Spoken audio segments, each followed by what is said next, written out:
Boa noite a todos. Sejamos todos bem-vindos em nome de nosso Senhor Jesus Cristo.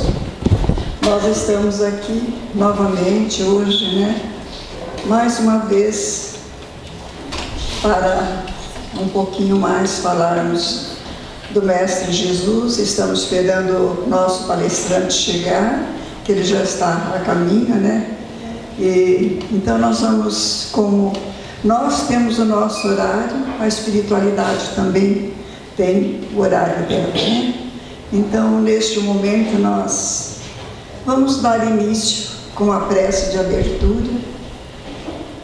Todos nós, trazendo o nosso pensamento para dentro desta casa, nesse instante, nós te rogamos, Senhor, que a Tua paz esteja conosco.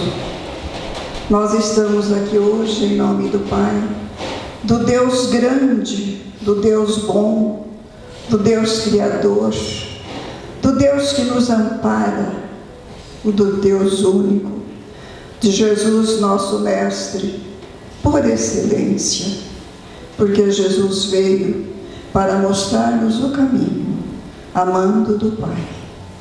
E esses caminhos nós estamos percorrendo pelos ensinamentos de Jesus há mais de 2000 anos. E Ele disse: vinde a mim todos vós que sofreis e que estáis sobrecarregados, e eu vos aliviarei. Aprendei de mim, que sou brando e humilde de coração, e encontrareis o repouso de vossas almas. Então esse convite Jesus fez para nós há mais de 2000 anos. E nós estamos aqui. Quantas vezes nós já viemos e quantas vezes nós já voltamos outra vez. E Deus está dando sempre a oportunidade para que nós possamos encontrar o caminho certo para o reino dos céus, aquele reino que Jesus veio pregar.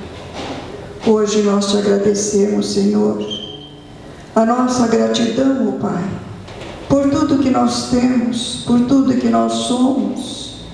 Gratidão, Senhor. Ampara-nos nos nossos momentos de fraqueza, nos nossos momentos de indecisões, que muitas vezes vêm sobre nós. Mas aquele que em Ti confia, consegue andar através dos caminhos, mesmo que eles se tornem difíceis, mesmo que existam muitas pedras no caminho, e essas pedras é nós mesmos que temos que remover. Mas Jesus veio nos ensinar como nós vamos tirar essas pedras do caminho. E Ele disse para nós que nós deveríamos acender a nossa luz, para que nós, que temos um pouquinho já da luz do Mestre Divino clareando as nossas almas, nós possamos ofertar àqueles companheiros de caminhada, porque o caminho está aí e nós temos que percorrer. Muitas vezes é difícil, mas não é impossível. Ele, quanto mais difícil, mais depressa nós chegamos ao Pai. Aquele reino que Jesus sempre prometera a todos nós, que Ele procurava sempre trazer aos mais humildes, aqueles mais necessitados, é que Ele procurava, é que os procuravam também. Nós não temos notícia que Jesus construiu um templo grandioso para Ele orar. Jesus orava nas relvas, nos montes, nas areias da praia, nos caminhos cheios de pedra, mesmo com frio, mesmo com o calor. Jesus estava ali a nos ensinar o caminho que nos leva ao Pai, aquele caminho que Ele prometeu, que Ele nos levaria ao reino dos céus. Então, nesse sentido, em todos os momentos que Jesus deixou para nós, através de todas as mensagens de amor e de luz, chegou até nós, pelos caminhos daqueles que Ele convidou, dos apóstolos, que estavam a esperar somente o Mestre chegar. E o Mestre passou para eles o que eles deveriam espalhar pelo mundo. E hoje o Evangelho de Jesus se encontra em toda parte. Não tem desculpa. Ah, se eu soubesse, porque todos nós sabemos como é os ensinamentos de Jesus, o ensinamento dessa doutrina santa que consola. E além do mais, quando os apóstolos perguntaram a Ele: Senhor, quando Tu partires, como nós vamos ficar? Ele disse: jamais eu os deixarei órfãos, estarei sempre contigo, em todos os momentos, e mais, eu lhes mandarei um Consolador, que falará para vocês, colocará todos os pingos nos is e nos jotas, todas as vírgulas que ficaram faltando, que neste momento eu ainda não vos posso falar. E aí então, chega o nosso tempo, vem o Consolador prometido, através dessa doutrina que nos consola, que nos ampara, que é como um teto sobre a nossa cabeça, mostrando para nós que Jesus não faltara com a sua palavra, que Ele trouxe até nós. Ele nos trouxe o Consolador prometido, e através do Consolador prometido, essa doutrina que nos ampara, que nos consola. Então, hoje, neste momento, nós estamos todos aqui, com o mesmo ideal, com o mesmo pensamento, de amor, de paz e de fraternidade, rogando a Jesus: paz, Senhor. O mundo está precisando tanto de paz. Nós estamos precisando de paz. Que nossos corações, neste momento, rejubilem com a Tua luz, e que nós possamos seguir através dos caminhos, mesmo que eles sejam difíceis. Nós sabemos que eles são difíceis, mas daquele que segue com Jesus, nada é impossível. Então nós Te agradecemos, Senhor, por nós sermos adeptos dessa doutrina que nos consola, que nos anima, muitas vezes em conflito conosco mesmo, nos momentos difíceis pelos quais estamos passando, pelos quais o mundo está passando. É o momento que nós temos que nos aproximarmos mais e mais dos ensinamentos de Jesus, porque Ele disse que não nos deixaria só, que estaria sempre conosco. Então, nesta casa abençoada que nos acolhe, que nos recebe, nós Te agradecemos, Senhor.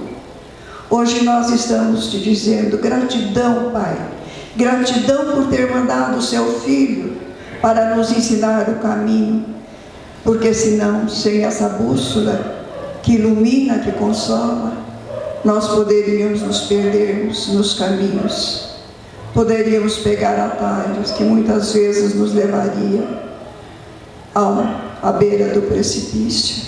Mas nós estamos aqui hoje, professando essa doutrina de amor e de luz, em que então nossos corações se consolem, porque nós estamos aqui, nós estamos tendo a oportunidade, e isso nós temos que agradecer, porque se não fosse essa doutrina que nos ampara, com todas essas dificuldades, com todas essas anomalias que existem no mundo, nós não teríamos força para seguir.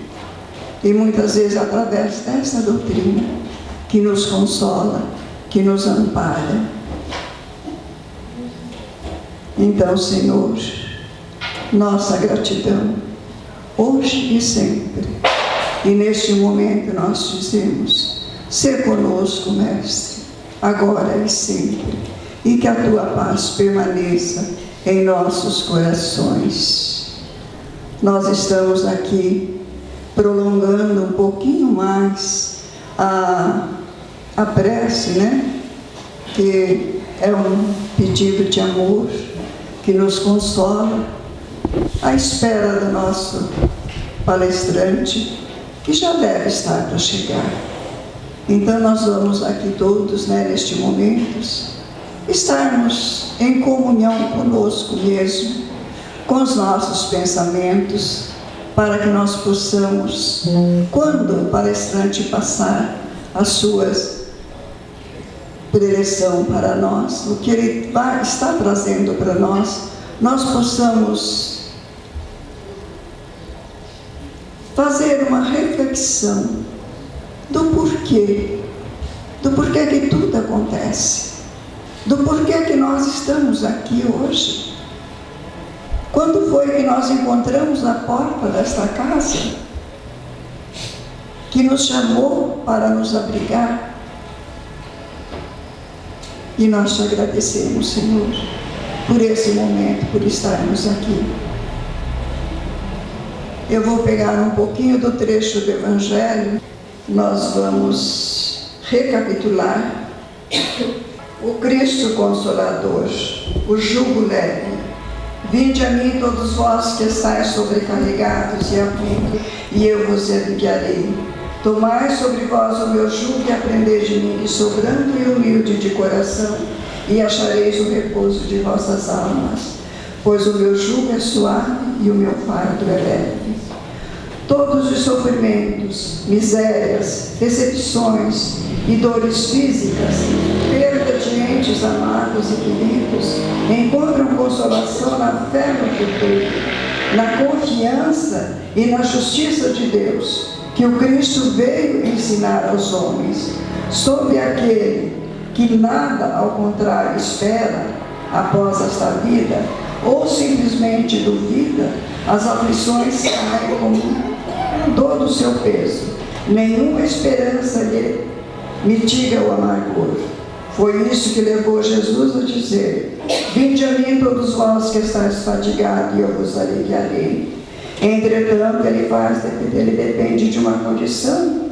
Ele impõe uma condição à sua assistência e à felicidade que promete aos aflitos. Essa condição está na lei, por ele ensinada. O seu jugo é a observância dessa lei, mas este jugo é suave, e esta lei está que ele ensina. Seu jugo é a observância dessa lei, mas esse jugo é leve, e a lei é suave, pois que apenas impõe como dever e amor. Vejam bem esse capítulo, o capítulo 6 do Cristo Consolador. Ele vem exaltar exatamente o que Jesus prometera para nós, quando ele fez aquele chamado para nós há mais de 2000 anos, né?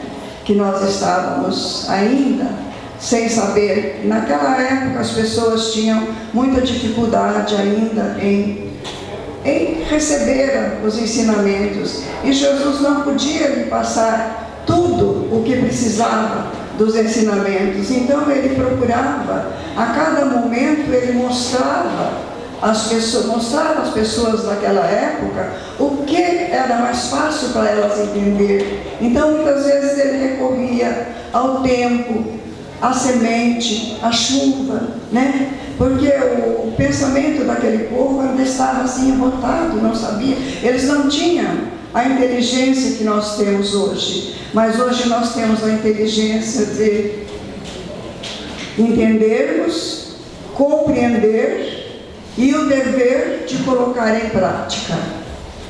Então é este o ensinamento do capítulo 6. E agora para vocês eu apresento o nosso orador aqui, o senhor Geraldo Saviani, que muito prazer ser conosco.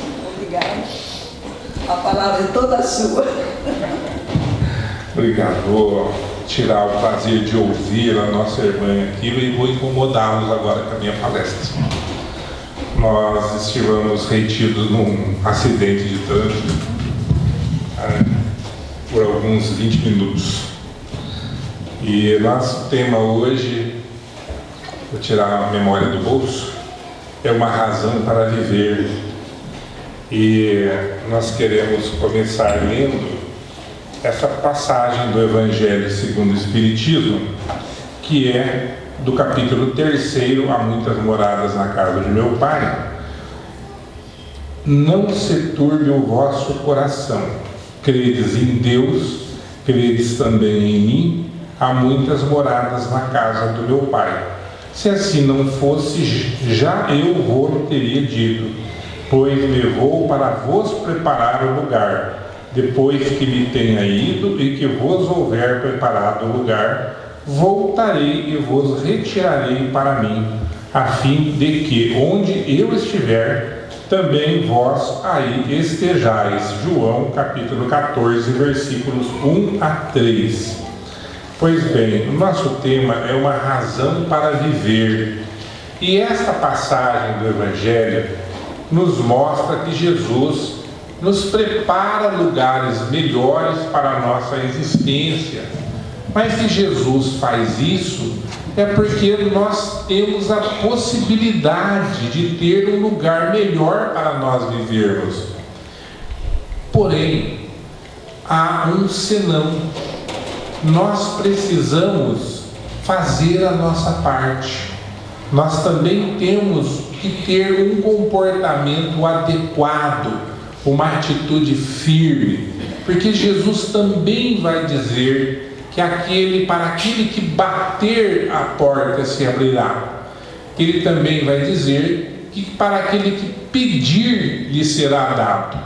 Então nós temos que aliar esses comportamentos para que nós consigamos ter esse ambiente novo que Jesus vai nos preparar. Por isso que é importante nós fazermos uma primeira pergunta: o que nós estamos fazendo aqui na Terra? Qual é o nosso objetivo? Eu vivo me perguntando isso. Por quê? Nós sabemos que Jesus afirmou que nenhuma das suas ovelhas se perderia, o que é um consolo. Então todos nós seremos salvos, todos nós seremos abraçados pela bondade de Jesus. Mas quando? Esta colocação é muito importante. Quando é que nós seremos recebidos por Jesus em uma das suas casas que Ele está preparando para nós? Quando nós estamos no nosso dia, na nossa vida, temos uma série de situações que nos permitem tomarmos decisões diferenciadas em todos os momentos. Para quem gosta de ler Amália Soler, vai lembrar que o padre Germano faz a seguinte afirmação: nós vivemos aqui na Terra, nós dependemos das coisas da Terra para nós sobrevivermos. O nosso corpo ainda é um corpo animal, ele ainda tem necessidades. Esse conjunto de coisas nos leva a termos desejos, a termos necessidades, emoções fortes e muitas vezes reagirmos como os nossos antepassados, os nossos animais anteriores, o nosso momento anterior primitivo reagia com violência, com falta de ética, enfim, nós tomamos decisões assim a todo momento. E o que isso provoca? Provoca um afastamento do tempo de nós nos encontrarmos com esse Jesus que está preparando para nós um lugar novo. E ainda temos que considerar o seguinte, que depende da nossa atitude. Ora, mas se depende da minha atitude, eu tenho que me perguntar sempre: o que eu estou fazendo na Terra? Estou buscando as oportunidades que farão de mim uma pessoa nova? Eu estou estudando psicologia e estudei a vida de um sujeito que se chama Viktor Frankl. Não sei se vocês já ouviram falar nele. Ele é o fundador de uma área da psicologia que se chama logoterapia. Interessante na vida desse cara é que ele estava recém-casado, ele era psiquiatra e estava estudando o comportamento humano. Estourou a guerra, a Segunda Guerra Mundial. Ele era judeu-alemão. Os outros amigos dele avisaram: olha, Victor, vai embora aqui da Alemanha, que Hitler está prendendo todo mundo e mandando para as câmaras de gás. E você é um alvo perfeito. Ele foi conversar com o pai dele. O pai dele se recusou a sair. O pai dele falou: não, eu não acredito que vai acontecer alguma coisa conosco. Como o pai dele não foi, ele não quis deixar o pai, ele ficou também. Infelizmente, a família toda foi presa, foi levada para os campos de concentração e ele era recém-casado. Então ele tinha uma particular afeição pela esposa e ele foi jogado no campo de concentração. Ele queria sair daquele lugar, ele queria encontrar com a esposa novamente. O sonho dele era retomar a vida dele. Tinha sido o ano mais feliz da vida dele, aquele primeiro ano do casamento. Ele queria voltar para a esposa. Ele começa a viver dentro de um lugar que era feito para as pessoas morrerem. Elas não eram alimentadas ou parcamente alimentadas. Um pão tipo francês de manhã, uma sopa de água à noite antes de dormir. Era quase igual ao nosso lar da sopinha lá. Dava uma aguinha do sujeito. Mas ele tinha que trabalhar numa temperatura abaixo de zero, da hora que amanhecia até a hora que anoitecia. Não tinha vestuário apropriado, não tinha vestuário para dormir, não tinha nada. Eles estavam ali para serem mortos. Enquanto não morria, ia trabalhando nas obras de ferrovias e etc. que a Alemanha estava fazendo. E todo mundo que estava ali com ele foi morrendo. E ele se perguntava: mas eu não posso morrer. Eu quero ver a minha esposa. Eu quero voltar para minha casa. E diante daquela miséria total, absoluta que ele estava, ele começou a procurar um sentido para viver. Então ele dizia: por que eu estou aqui? Eu preciso encontrar em mim uma razão para estar vivo. Então ele passa a alimentar a esperança dele num mundo que ninguém tem acesso, que é no mundo mental. Então ali dentro dele ele passou a construir o sentido da vida dele. Então ele ia trabalhar todos os dias, mas ele tinha agora um local para ele se retirar, que era para dentro dele. Ali ele procurava fazer o que ele podia de melhor pelas pessoas que estavam com ele. Ele começa a ensinar os outros como viver naquele lugar. Passa a ter uma razão para ele viver. É o sentido da vida. Ele nem era um homem religioso, é importante salientar isso. E ele fazia isso porque ele queria merecer algo de melhor. E ele escreve, depois que ele sai de lá, ele sai pesando 27 quilos, imaginem vocês. E ele vai escrever um livro maravilhoso, que vai se chamar Um Sentido para Viver. Esse livro foi vendido milhões de cópias. E o que ele conta? Ele conta o sacrifício que era viver num campo de concentração, de ver os seus amigos morrerem todos os dias. Mas ele também conta das pessoas que, apesar daquele lugar onde estavam, a pessoa pegava aquele nada que ele tinha, aquele resto daquele pão, aquele pedacinho, e ia dar para o outro que estava com mais fome. Aqueles trapos que eles vestiam, ia vestir alguém que estava com mais frio. Havia um movimento ainda de amor, apesar de toda a dor, de todo o desespero ali dentro. Então nós aqui na vida, na terra, estamos vivendo 1000 problemas. Cada um de nós tem as suas dificuldades. Não existe ninguém que não está passando por algum problema. Até o Chico Xavier costumava dizer que a pessoa que não chora, não sofre, não lamenta, provavelmente está dormindo já. Ela não acordou ainda para a vida. Porque não é possível você viver no mundo de provas e expiações sem ter que passar por provas, sem ter que expiar. Então esse é o nosso fadal. Nós fazemos isto naturalmente. Porém, nós também temos um objetivo. O Frankl, o objetivo dele era ver a esposa. Era construir algo de bom dentro dele, o que ele consegue fazer. Nosso objetivo também é esse. Eu também quero fazer algo de melhor. Eu tenho certeza que cada um de nós também quer fazer algo bom. Assim como todos nós também queremos encontrar essa casa que Jesus está reservando para nós.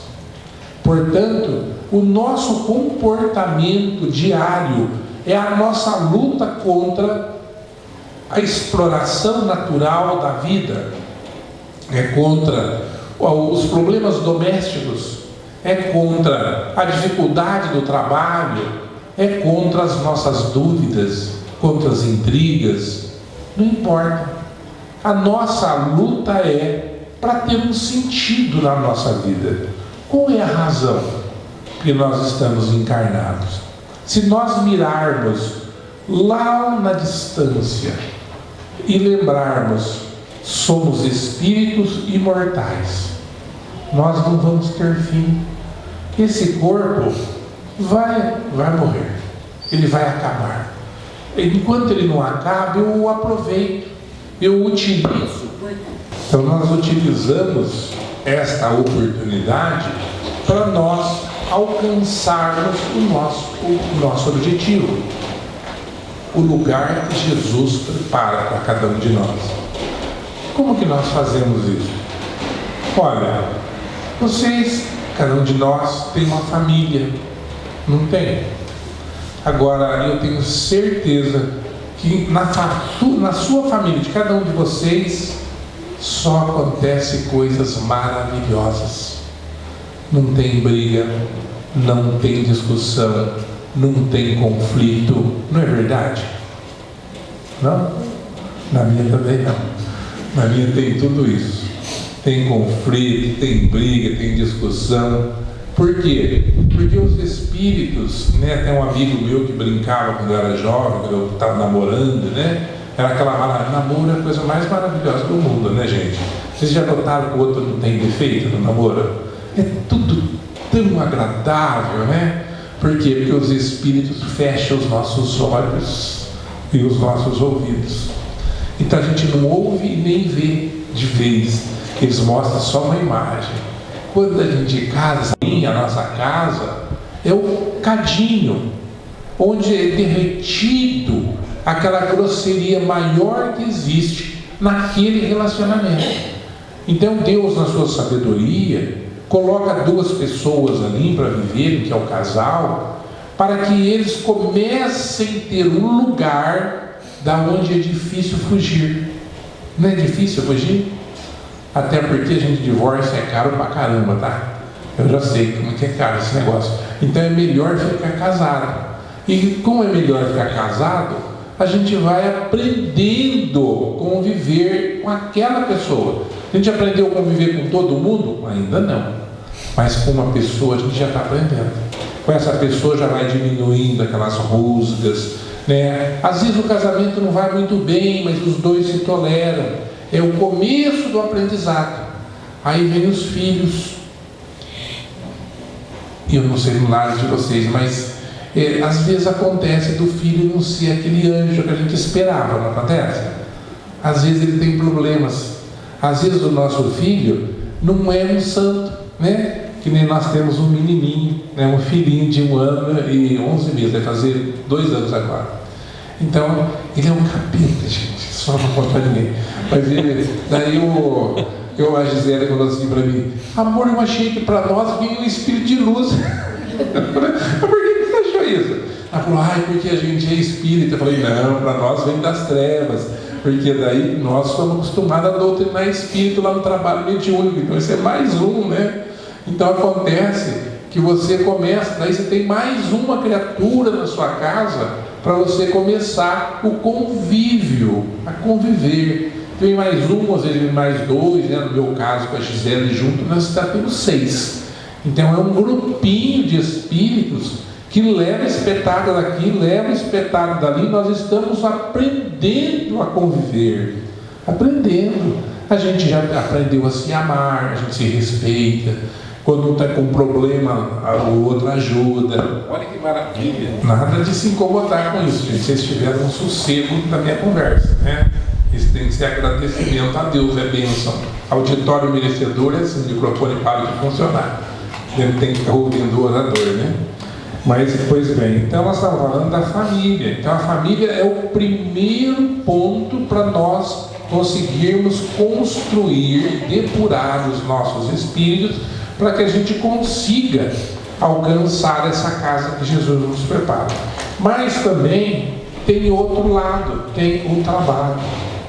No trabalho a gente pode fazer dele a grande oportunidade de nós servirmos, porque quando você vai para a sua empresa, quando você vai para o seu emprego, quando você vai para o seu ofício, não importa qual que é, lá você vai servir. Então, se você olhar como uma oportunidade de fazer algo por alguém, você já começa a receber os louros do agradecimento.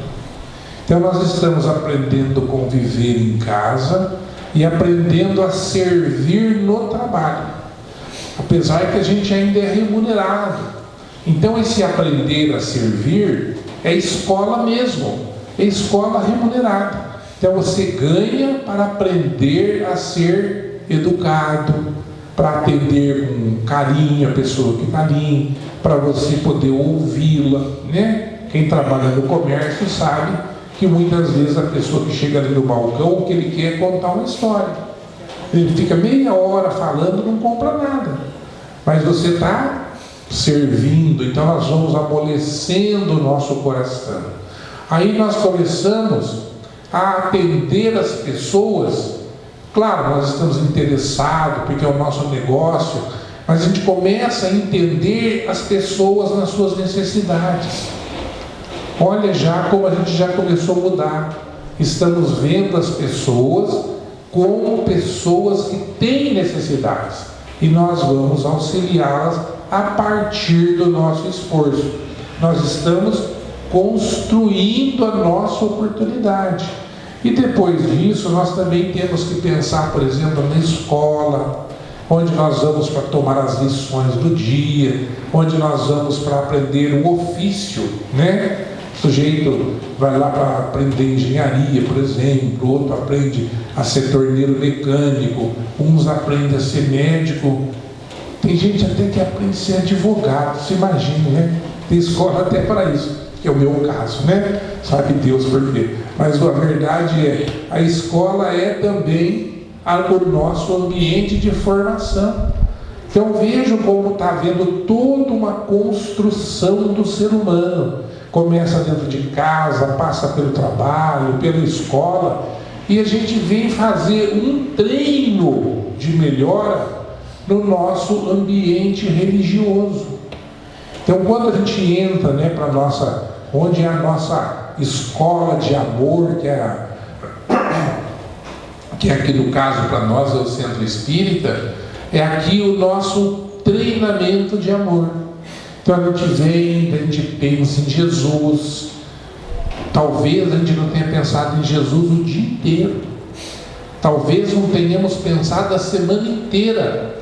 Mas nesse momento a gente para, faz uma reflexão. Daí nós vem aquela análise de consciência. Será que eu estou, de fato, sendo uma pessoa melhor? O que eu estou fazendo de vez, né? O que eu estou fazendo para merecer ser auxiliado? porque nós enfrentamos tantas dificuldades o tempo todo, e os mentores, os nossos espíritos protetores, vão nos livrando dos problemas todo o tempo, durante todo o dia, e a gente não agradece. Por quê? Porque nosso coração não está treinado, a nossa mente ainda não se apropriou da ideia que nós vivemos na terra por favor de Jesus. Já pensaram nisso? Viver aqui é um favor que Jesus nos fez. É como a gente morar numa casa que alguém emprestou e a gente não paga aluguel, e ainda a gente estraga a casa, porque quanta bagunça nós estamos fazendo na nossa casa. Mas Jesus nos emprestou a terra, nós estamos aqui para essa transformação. Ficar aqui para sempre? Não, Jesus já nos avisou. Nós vamos migrar para lugares melhores, para mundos melhores. Os espíritos bons merecerão lugares melhores. Os espíritos maus, aqueles que não se melhorarem, irão para mundos inferiores. E aqueles, que estiverem mais ou menos, que Jesus chama de mansos, esses vão ficar por aqui, vão encarar o período da regeneração, vão ter que arrumar a terra que vai estar estragada. Vai ser um prêmio de consolação, mas é a preparação que Jesus nos deu, nos está dando, Porque, façamos uma pergunta: por que Jesus veio para a terra? Qual era o objetivo dele encarnar aqui, se não foi para dar um exemplo? Ele encarna, vejam só, se fosse eu teria encarnado lá no palácio do César, que eu não sou bobo, ou então no mínimo no palácio do rei de Israel. Não, Jesus nasce na onde? Numa manjedoura. Manjedoura significa caverna onde se colocam os animais. Jesus nasceu na mais terrível humildade. Não tinha um quartinho de uma pensão para Maria da Luz. Nasceu lá no meio das vacas, dos cavalos. A gente fala, isso é tão bonitinho no presépio, no Natal. O meu é todo coloridinho. Vocês já pararam para pensar como é que é nascer num galinheiro? Vocês têm ideia? Alguém aqui já entrou num galinheiro? Sabe como é que funciona o galinheiro? Ele é cheio de piolho, os piolinhos tudo coçando, mordendo a gente ali. O porco, lá tinha porco, tinha cabrito, tinha vaca, tinha cavalo. Vocês acham que estava cheirosinho? Fica imaginando entrar nesse lugar, que ambiente gostosinho que devia ser, A Maria deu luz lá dentro. Nasceu o grande engenheiro, o grande administrador, o sujeito que organizou o nosso sistema solar, nasceu lá. Por que ele nasceu lá? Para ele falar assim para nós. Para nós não podermos falar que ele nasceu num palácio. Então a gente olha para ele e fala: caramba, mas Jesus nasceu naquele buraco e mudou tanta humanidade, que até o tempo é contado diferente. É até Jesus e depois de Jesus, para provar para nós que não importa a situação que nós estamos, não importa o lugar que nós nascemos, isso tudo não vale nada. O que conta é o que eu carrego dentro do meu coração. Quanto é que eu amo? Qual o tamanho do meu amor? Da minha consideração? Quanto é que eu espero de mim mesmo para dar para as pessoas que me cercam? Quantas pessoas eu tenho abraçado? Quantas pessoas eu tenho auxiliado? Quantas pessoas eu tenho abençoado? Quantas pessoas eu tenho ouvido? Vocês perceberam que eu não falei em dar comida para ninguém? Nem dar roupa? Nem dar teto? Eu estou falando daquilo que é de mais simples, do mais fácil, que é só a tolerância. E Jesus vem e faz tudo isso sem ter nada. Jesus, quando vai morrer, não tinha uma pedra para descansar a cabeça. Se ele não tivesse o José de Arimateia, que é um dos membros do Congresso que condenou ele na cruz, se o José de Arimateia não cede o túmulo da família para ele, ele era jogado no inferno. Vocês sabem o que era inferno? Inferno era uma fogueira que ficava acesa do lado do muro dos muros das cidades cercadas. Ficava um fogueirão permanente lá. Porque quem morria, não podia pagar um túmulo e era muito caro, jogava no inferno, queimava lá. Porque senão aquele corpo apodrecido ia passar doença para a cidade inteira. Então eles jogavam lá, jogavam cachorro, cavalo, porco, e morresse, ia para o inferno. Jesus seria jogado lá. Ele não foi porque o José de Arimateia deu um túmulo para ele. Então ele não tinha nada, absolutamente nada, mas ele fez toda a diferença, mostrando para nós que nós também podemos fazer. O que faz falta para nós é aquilo que o Frankl tinha de sobra, uma razão para viver. Porque nós não podemos pensar, meus irmãos, que a gente está aqui na Terra só por acaso, encarnou por acidente, que vai ficar um tempinho e vai embora. Não, nós não vamos ficar um tempinho e vamos embora. Nós vamos ficar aqui até nós merecermos a casa nova que Jesus está preparando para nós. Aí sim, o tempo conta, porque pode demorar uma existência, né?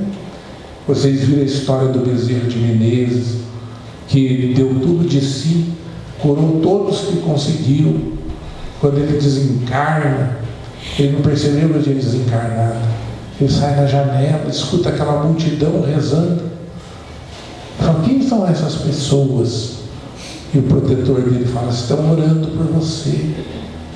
Multidão de pessoas esperando ele desencarnar. E ele fez isso numa vida muito rápida.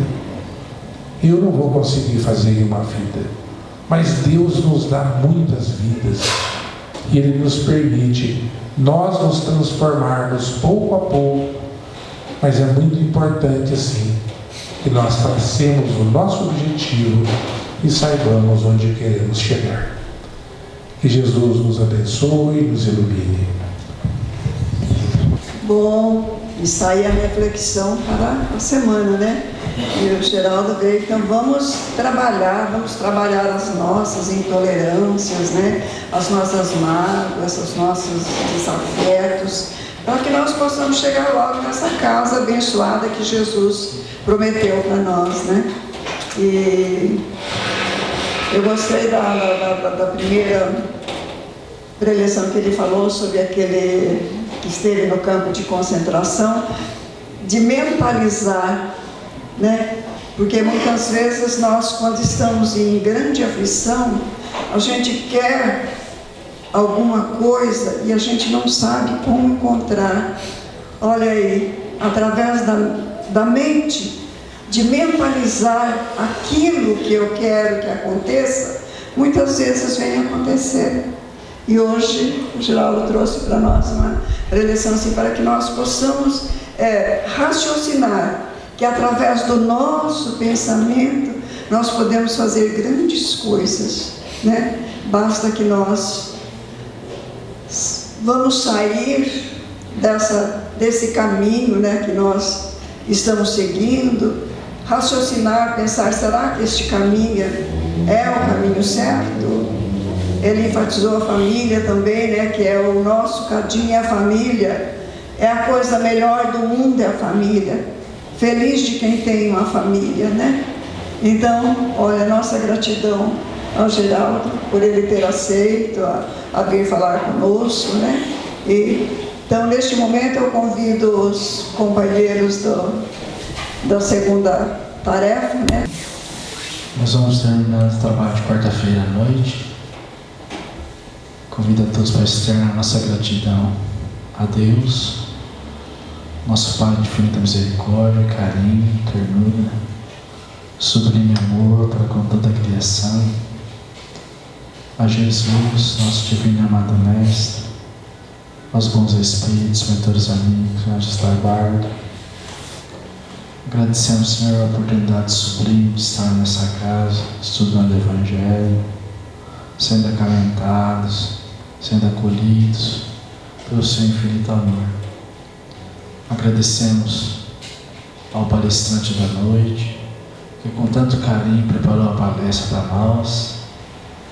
Que Deus o recompense com saúde e paz, que Ele possa, para toda a sua família, dos seus familiares, que Ele possa, por onde passar, semear essa semente bendita aos corações necessitados, agradecendo aos trabalhadores da Seara de Jesus, que possa haver perseverança até o final, aos médios, a todos que aqui estiveram, trazendo sua vibração de paz, de amor, de carinho, de alegria, de amor.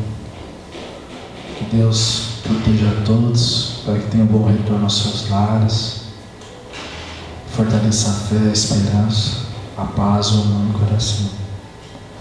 Em forma de gratidão, Senhor, vamos repetir a prece que todos ensinaste. Pai nosso que estais no céu, santificado, Senhor, seja o teu nome. Venha a nós o teu reino. Seja feita a tua vontade, na terra como no céu. O pão nosso de cada dia dá-nos hoje. Perdoe, Senhor, as nossas ofensas, na medida em que nós perdoarmos que nos têm ofendido. E não nos deixes cair em tentação, mas livra-nos do mal, que assim seja. Eu gostaria de tentar declamar uma poesia. Eu peço a vibração de todos, que faz tempo que eu não declaro. Essa poesia se chama Quem Foi Que Fez, de João de Deus Limeiro. Quem foi que fez o sol tão vivificador e sua luz resplandecente cheia de fulgor, os trilhões de estrelas que cintilam nos céus e as nuvens vaporosas como desçam os céus, a mecânica celeste, o arcano profundo da eterna ciência que equilibra os mundos, os micro-organismos em desenvolvimento, os órgãos gigantescos em deferecimento, o átomo, a nebulosa, a mera, o serafim, é a origem das coisas que nunca terão fim, a virtude impoluta que não se modifica e a possante energia que tudo vivifica.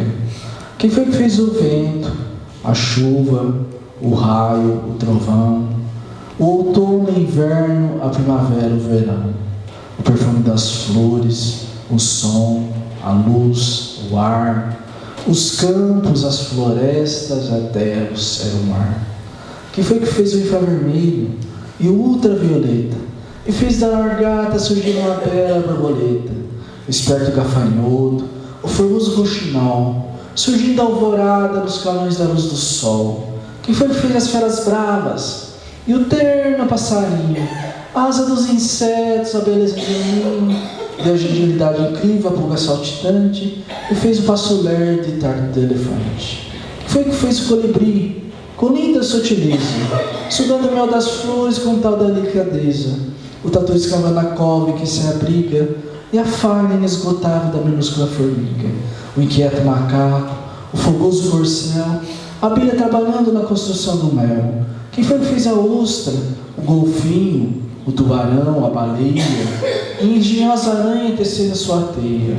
E o instinto de conservação, com o pulso infalível de orientação, guiando com acertos irracionais, sem nunca transgredir as regras naturais, as maravilhas do reino mineral, o leito de repouso do reino vegetal, os prodígios da animalidade, um elo mais acima, a nossa humanidade, e tantos outros reinos que nós desconhecemos, sistemas de mundos que nem nos apercebemos, os gênios tutelares, arcangelicais, imersos nos segredos dos planos siderais. Que maravilha é essa que não posso descrever, com todo o dramatismo que pudesse ter?